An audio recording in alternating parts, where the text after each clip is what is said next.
Hi hello ನಮಸ್ಕಾರ. ರತ್ನಾಸ್ recipe ಚಾನಲ್ಗೆ ಸ್ವಾಗತ. ಬೆಂಗಳೂರಿಗೆ ಹೋಗ್ತಾ ಇದ್ದೀನಿ, ಟ್ರೈನಲ್ಲಿದ್ದೀನಿ. ಮಗ ಸೊಸೆ ಬಂದುಬಿಟ್ಟು ಟ್ರೈನಿಗೆ ಹತ್ತಿಸ್ಬಿಟ್ಟು ಅವರು ಹೊರಟರು. ನಮ್ಮ ಒಂದೇ ಭಾರತ್ ಟ್ರೈನು ಹೊರಡ್ತು. ಸೀಟು ಹುಡ್ಕೊಂಡು ಕೂತಿದ್ದಾಯಿತು. ಲಗೇಜ್ನು ಎಲ್ಲ ಅಲ್ಲೇ ಮೇಲೆ ಇಡಲಿಲ್ಲ, ಅಲ್ಲೇ ಕೆಳಗಡೆನೇ ಇಟ್ಟಿದ್ದೆ. ಪ್ರಕೃತಿ ನೋಡೋದಕ್ಕೆ ಒಂದು ಚಂದ, ಮೋಡಗಳೆಲ್ಲ ಎಷ್ಟು ಚಂದ ಕಾಣಿಸ್ತಿದ್ದಾವೆ. ಅಷ್ಟು ಬಿಸಿಲು ಇರಲಿಲ್ಲ, ನಾನು ಹೋಗೋವಾಗ ತಂಪಿತ್ತು, ಬಿಸಿಲು ಅಷ್ಟಿರಲಿಲ್ಲ. ಜರ್ನಿ ಎಲ್ಲ ಚೆನ್ನಾಗಿತ್ತು. ಅಷ್ಟರಲ್ಲೇ ಸ್ನ್ಯಾಕ್ಸ್ ಎಲ್ಲ ತಂದು ಕೊಟ್ಟಿದ್ದಾರೆ. ಇವೆಲ್ಲ ತಂದು ಕೊಟ್ಟಿದ್ದಾರೆ. ಅದರಲ್ಲೂ ರೆಡಿ ಟೀ ಪೌಡ್ರು, ಇದು ವಡ ಇದೆ, ಇದು ಖಾರ ಥರ ಕೊಟ್ಟಿದ್ದಾರೆ. ಏನೋ ಟೈಮ್ ಪಾಸ್ ಆಯಿತು, ಇದು ತಿನ್ಕೊಂಡು ಹೋದೆ. ವಡ ಏನು ಅಷ್ಟಕ್ಕಷ್ಟೇ ಇತ್ತು, ಪರವಾಗಿಲ್ಲ. ಟೀ ಪೌಡ್ರಲ್ಲೇ, ಅದು ರೆಡಿ ಪೌಡ್ರಲ್ಲ, ಏನೋ ಒಂದು ಸ್ವಲ್ಪ ಅದು ಅಷ್ಟೊಂದು ಚೆನ್ನಾಗಿರಲ್ಲ, ಸುಮ್ಮನೆ ಕುಡ್ದಿದ್ದಾಯ್ತು ಅದನ್ನು. ನಾನಂತೂ ಒಂದು ಸಲ ಟ್ರೈನಲ್ಲಿ ಕೂತ್ಬಿಟ್ರೆ ನಾನು ಎಲ್ಲೂ ಯಾವ ಬಾತ್ರೂಮ್ಗೂ ಹೋಗಲ್ಲ, ಎಲ್ಲೂ ಹೋಗಲ್ಲ, ಅಲ್ಲೇ ಕೂತಿರ್ತೀನಿ. ಹಾಗಾಗಿ ಅಲ್ಲೇ ಬಂದಿದ್ದು ಸ್ನ್ಯಾಕ್ಸ್ ಕೊಟ್ಟಿದ್ದು ನಾನಲ್ಲೇ ತಿನ್ಕೊಂಡು ಸುಮ್ಮನೆ ಕೂತಿದ್ದೆ.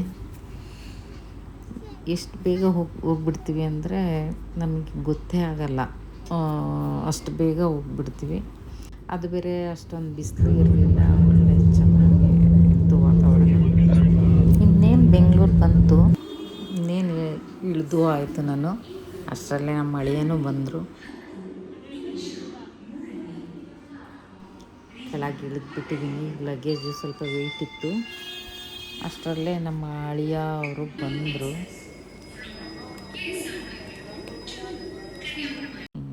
ನಾವು ಇಳಿದು ಹೋಗ್ತಾ ಇದ್ದೀವಿ. ಮಗಳು ಮೊಮ್ಮಕ್ಕಳು ಆ ಕಡೆ ಇದ್ದಾರೆ ಹೊರಗಡೆ. ನಾವು ಇವರಷ್ಟೇ ಬಂದು ಕರ್ಕೊಂಡು ಹೊರಗಡೆ ಹೋಗ್ತಾ ಇದ್ದೀವಿ. ಅಲ್ಲಿ ಮಗಳು ಮೊಮ್ಮಕ್ಕಳು ಇದ್ದಾರೆ, ಇದ್ದಾರೆ ಇಲ್ಲೇ. ಮೊಮ್ಮಗ ಇವನು ಹೇಳ್ತಾ ಇದ್ದಾನೆ ಮನೇಲಿ ಏನು ತಂದಿದ್ವಿ ಅಂತಂದೇಳಿ. ಅದ್ವೈತ್ ಅಂತೇಳಿ ನನ್ನ ಮೊಮ್ಮಗ. ಆಮೇಲೆ ಒಂದು ಊಟ ಮಾಡ್ಕೊಂಡು ಹೋಗೋಣ ಅಂತಂದೇಳಿ ಅಂದರು. ಕೊನೆಗೆ ಊಟಕ್ಕೆ ಅಂಥೇಳಿ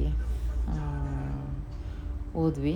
ಹೋಟೆಲ್ ಅನ್ನಪೂರ್ಣ ಅಂಥೇಳಿ ಅಲ್ಲೇ ಹೋದ್ವಿ. ಅಲ್ಲಿ ನಾನ್ ವೆಜ್ ಬಿರಿಯಾನಿ ಚೆನ್ನಾಗಿರುತ್ತೆ ಅಂಥೇಳಿ ಬಿರಿಯಾನಿ ನಾವು ಇದಕ್ಕಿಂತ ಮೊದಲೇ ಹೋಗಿದ್ದೀವಿ.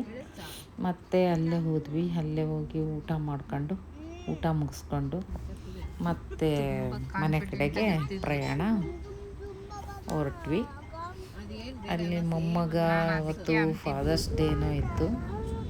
ನಮ್ಮ ಮೊಮ್ಮಗ ಅವ್ರ ಪಪ್ಪನಿಗೆ ಹಾಡು ಆಡ್ತಾ ಇದ್ದಾನೆ.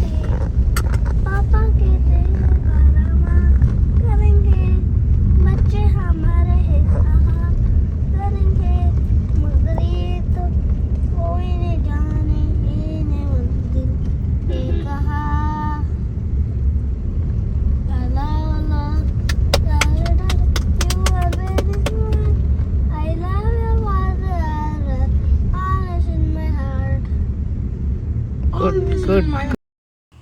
ಓಕೆ ಬಾಯ್, ಮತ್ತೆ ಸಿಗೋಣ ಮತ್ತೊಂದು ವಿಡಿಯೋದಲ್ಲಿ. ಅಲ್ಲಿವರೆಗೂ ನಮಸ್ಕಾರ.